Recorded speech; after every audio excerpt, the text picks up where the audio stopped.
a beautiful day.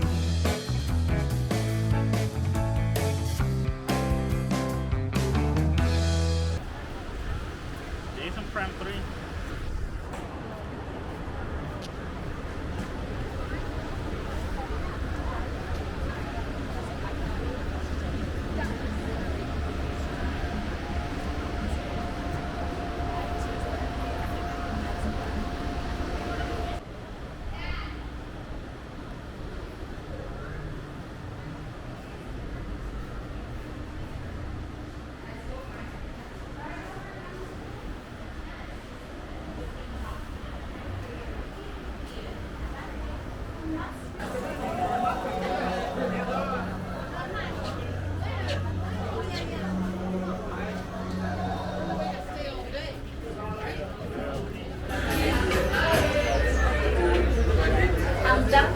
As we say in my South African hometown, Sunny Bonandi.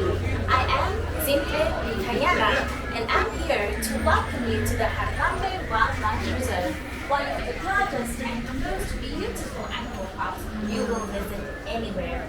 Our mission is to conserve and protect this small part of the great savannas of Africa, and of course, to share it with you. Today, Kilimanjaro safaris will take you on a journey into the heart of the reserve to see some of the many remarkable animals that call the savannah home. Seeing animals in their natural habitat can be one of the most rewarding and memorable experiences of your life. But to see animals in their natural surroundings, you must be alert and keep your eyes open. It could be anywhere.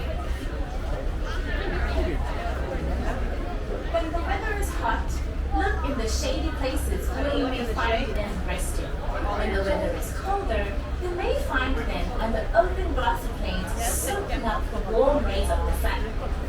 Many animals are colored and shaded to blend into the environment. This is true of both predators and their prey, so you must pay attention and look carefully. The lion is colored like the yellow grass where they hide to hunt. Now crocodiles look like submerged logs at the water's edge.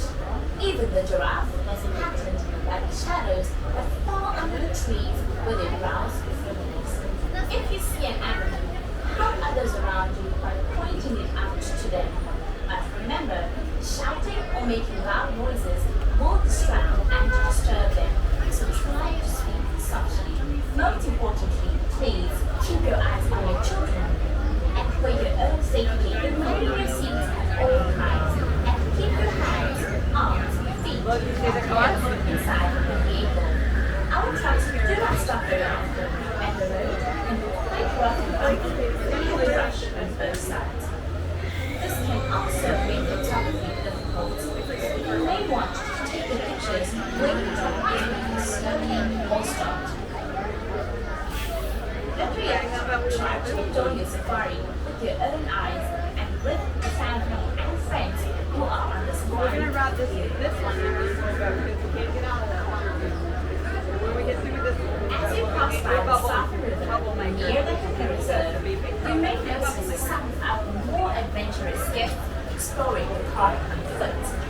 This is just one part of the Wildlife African trip. It's privately guided 3-hour bushwalk through the South River Valley that gets you even closer to the animals in their natural habitats.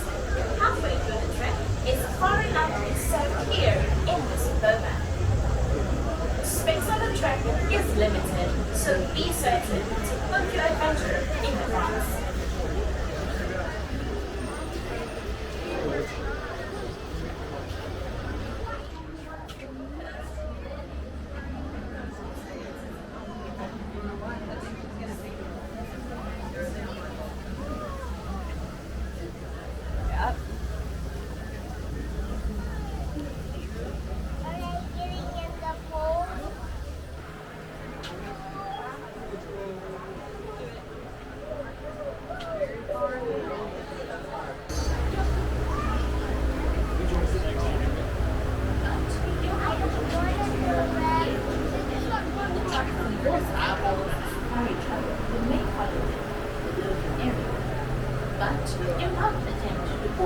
vehicle within them.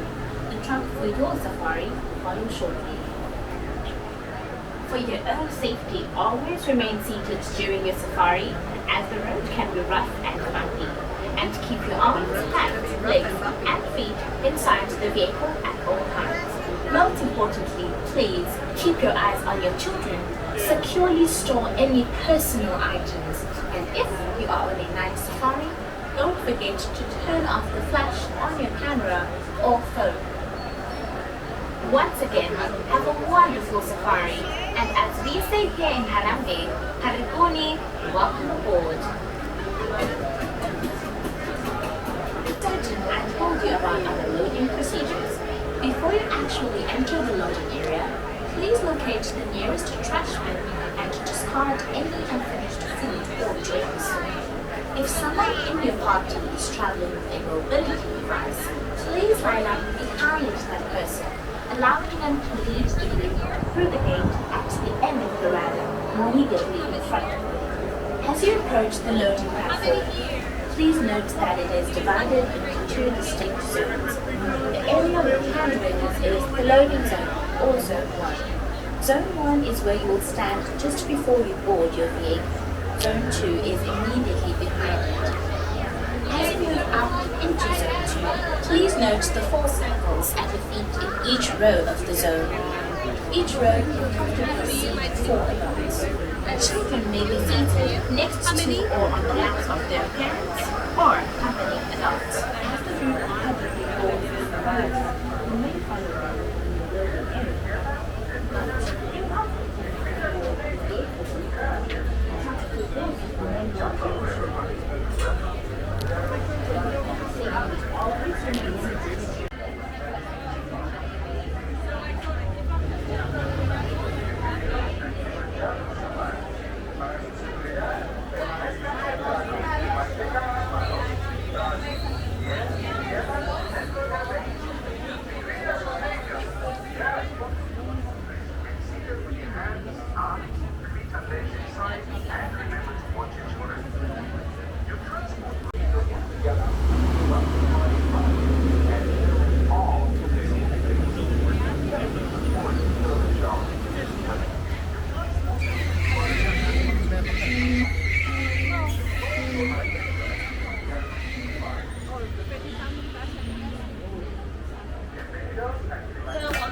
Watch your step as you come on the truck.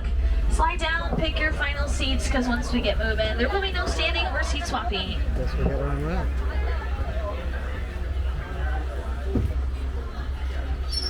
Alright, if you're sitting on the right, watch your hands, arms, feet, and legs. Doors are sliding shut.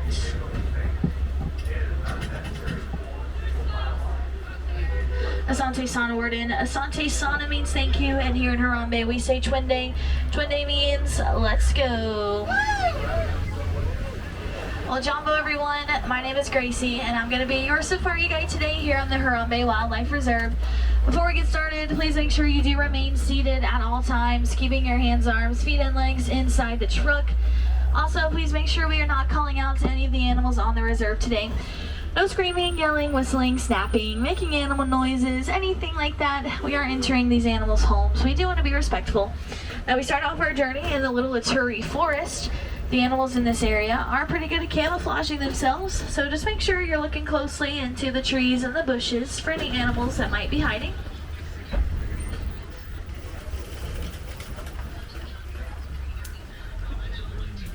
Over on the right, you can see an okapi. The okapi has zebra-like stripes on their hind legs. Because of this, people think they're related to the zebra, but they're actually not. They are the closest known relative to the giraffe. We know this based off their similar skull structures. On the left in a moment, we are going to see two different animals. First up, there are these tan animals with the white stripes along their bodies. These are greater kudu.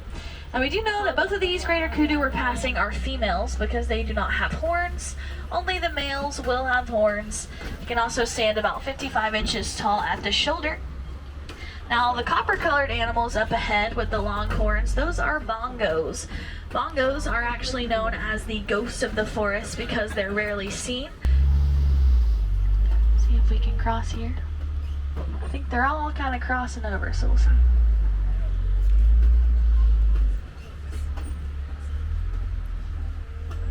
Alright, looks like we're good to keep proceeding.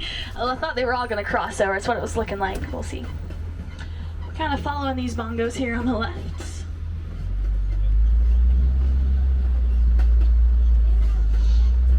Now over on the left as well, in a moment, we are going to see some black and white birds with orange bills. These are saddle-billed storks.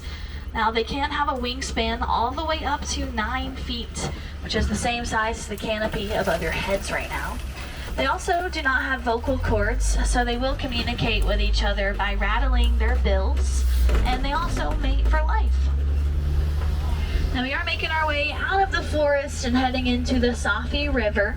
The Safi River is going to be home to some of the aquatic animals on the reserve, and they're pretty good at camouflaging themselves as well. Just this time you want to be looking near the water, of course, for anything that may be hiding.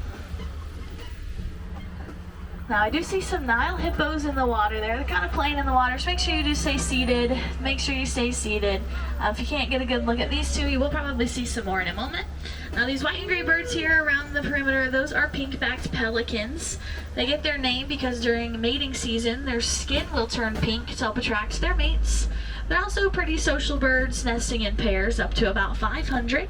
Another hippo on the left. Hippos can stay submerged underwater for up to 8 minutes at a time. After every 8 minutes or so, they do have to come up for air though. Now they are also excellent swimmers, but they do usually prefer to either walk or run along the bottom of the river. They can actually run about 15 miles per hour up underwater, which is pretty fast considering the resistance of the water. They can run about 25 miles per hour on land, so they are probably a bit faster than you might expect them to be. Now a group of hippos is called a bloat. So we passed a couple members of the bloat back there. We might get to see more hopefully in a moment. Now they do sometimes like to hang out near these waterfalls, but I don't know that I see any. They might be kind of directly up under us right now. Now as we head across this bridge, we are going to be leaving the Safi River and heading into my favorite part of the reserve, which is the savannah.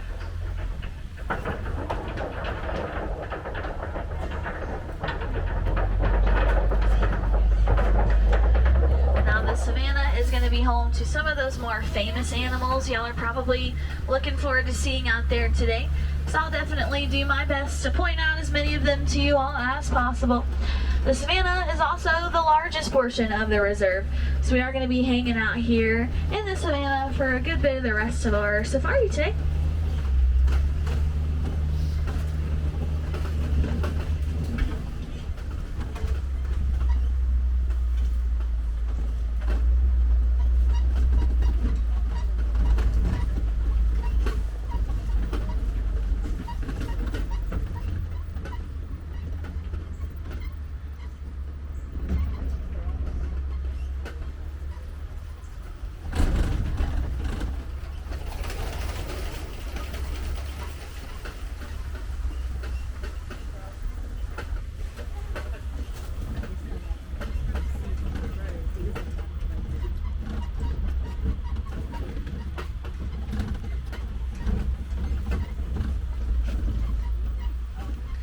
Now first off to the right hand side, there's a Maasai giraffe off into the distance. We'll probably get a closer look at some more giraffe in a moment, and definitely that one as well. Now giraffe are the tallest animals in the world. They can reach heights up to about 20 feet. They do also spend about 20 hours out of their day eating and only around 30 minutes out of their day sleeping. However, they are kind of known as like excellent power nappers because they usually don't sleep for 30 minutes all at once. They'll sleep for 3 to 4 minutes here, 4 to 5 minutes there, normally totaling only about 30 minutes for their entire day. Over on the left, up underneath that den or rock structure, you are going to see some African painted dogs. Painted dogs are known as one of the most successful hunters in Africa. They do hunt in packs, which helps them to easily exhaust their prey. You might also notice that they have patchwork spots on their coats, and no two coats are the same, so they are pretty unique looking. There are also some Hartman's mountain zebras on the right hand side. There's a new baby zebra just born a couple months ago out there. She likes to hang out right up near her mom. And there are some sable antelope over on the left hand side. They're brown, they have long curved horns. They're actually known as the emblem of the Harambe Wildlife Reserve because they do protect their kind just like we protect the animals on the reserve. They're also never known to back down from a fight. They use their long horns that curve backwards to help to defend themselves. Now the zebras we passed back there, a lot of people wonder whether they are white with black stripes or black with white stripes. Now if you look at their nose, they do have a black nose. This helps us to know that they are black with white stripes. Also, a group of zebras is called a dazzle. Getting a bit closer to this giraffe over on the left-hand side here. Now whenever giraffe gives birth, they do give birth standing up. So whenever a baby giraffe is born, they do have about a 6-foot drop waiting for them. However, baby giraffe are able to walk or run about an hour after they're born. This helps them to be able to defend themselves pretty much immediately.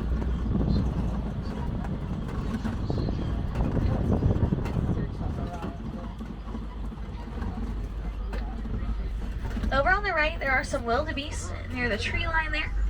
Wildebeest do travel in very densely packed herds. They are also a migratory animal as well. Over 1 million wildebeest will migrate 500 to 1,000 miles each year. Don't know, it looks like the giraffe got spooked by something, not sure what though. Maybe us driving up behind it ran away there. There's a couple on the left-hand side.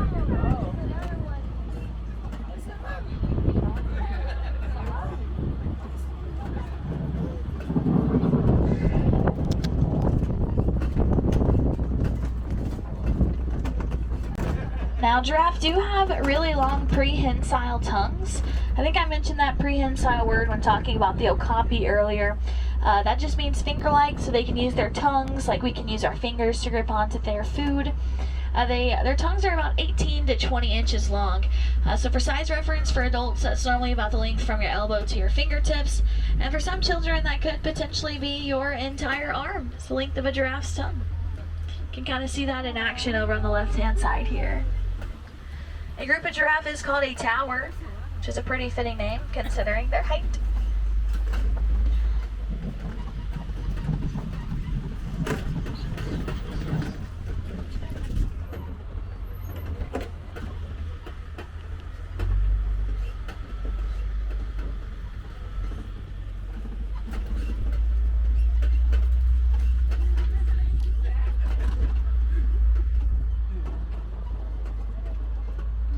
Passing by some more giraffe. There's also some Ankole cattle in those palm trees back there.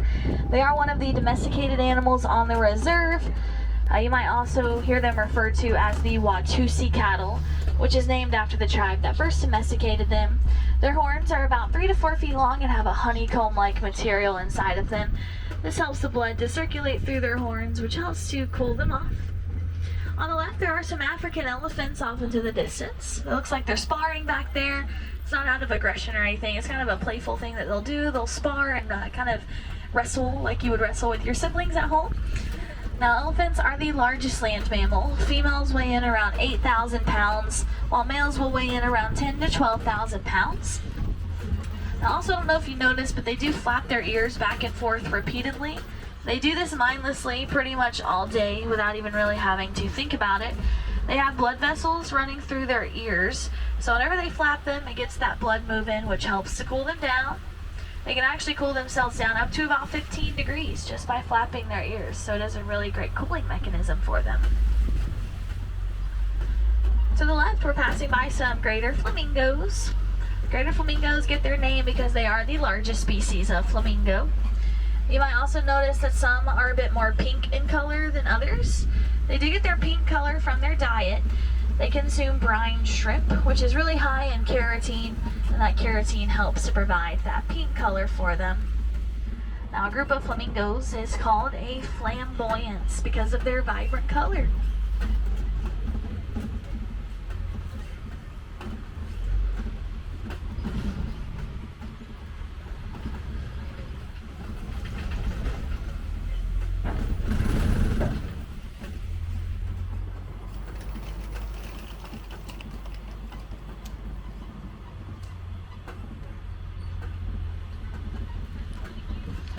Now, I'm not seeing any animals here, but if you look to the left, there's a pretty large mud hole in the center.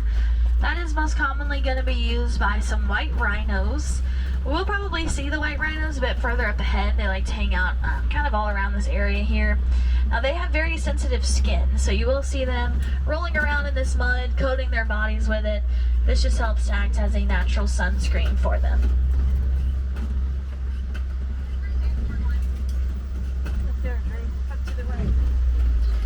On the left, up on the hill, I do see a cheetah all the way in the back near the tree line in that shaded area. You can be looking out for it back there. They're a little bit hard to spot. You have to look for a tail wagging back and forth a lot of the time. And also, as we pass by on the right, there is a white rhino in this clearing here. You can just barely see it there. We will probably see some more, but there's one hanging out there. Now, white rhinos do get their name from the Afrikaans word fight. It actually does not mean white, though. It means wide. They have a really wide mouth shape that helps them to grip onto their food. Some more cheetahs there in the middle between those two trees. They are the fastest land animal. They can reach 60 miles per hour in just 0 to 3 seconds. And also, unlike other cats, cheetahs do prefer to do their hunting during the day. And they also cannot roar, but if you were to get close to them, you would be able to hear them purring.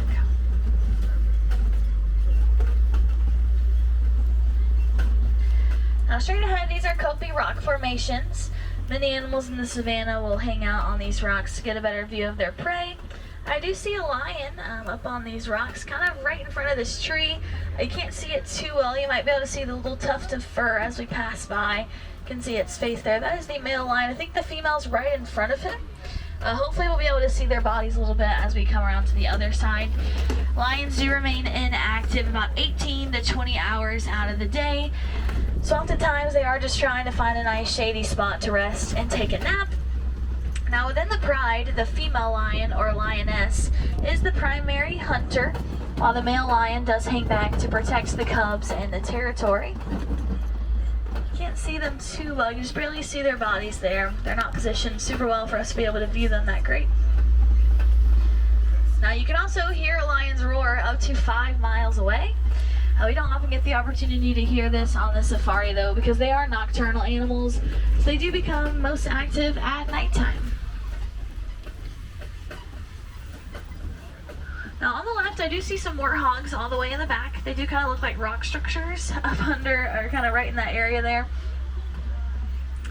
Now they are the largest burrowing animal. You can see their burrow holes on this lower level. They will actually back into those burrow holes. This is so they're able to easily defend themselves if need be. They like to stay on the ready at all times. Now we're passing by some white rhinos on the right and some ostrich over on the left here. The ostrich is the largest species of bird. They're also flightless, so even though they have those really large wings that you see, they do not use them to fly, but they will use them to help pivot themselves when running. They can kind of move around quickly and pivot using their wings. Pretty neat. Also on the right, there are going to be some yellow ostrich eggs on the ground near those bushes. They weigh about 2 to 3 pounds each and have a really strong and durable outer shell. We could actually stand on top of those ostrich eggs and they would not crack. It's just how strong they are.